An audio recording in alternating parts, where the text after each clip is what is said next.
c'est lié à...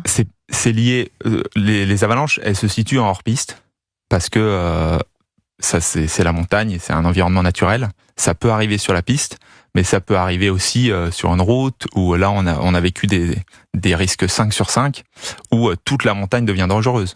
Et donc c'est compliqué de se déplacer en montagne. Mais dans ces cas-là, on est prévenu, on sort pas.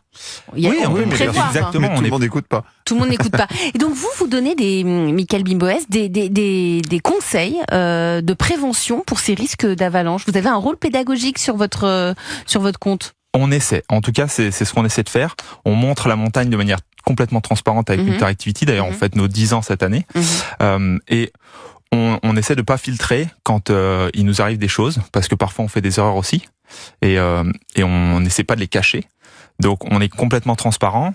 On essaie de montrer qu'avec de matériel adapté, par exemple un DVA, une pelle, une sonde, un sac à dos airbag qui peut se gonfler en cas de problème, eh ben on peut faire du hors-piste plus en sécurité que si on n'avait pas ce matériel-là. D'accord. Et donc on explique tout ça. On essaie de démocratiser aussi le fait qu'on puisse aller dans ces environnements naturels dans une sécurité relative, mais qu'il faut se former, aller voir les professionnels et faire ça en connaissance de cause. Mais donc la montagne, faut pas trop, enfin j'allais dire, faut pas sortir des clous, c'est-à-dire il faut la prendre avec sérieux.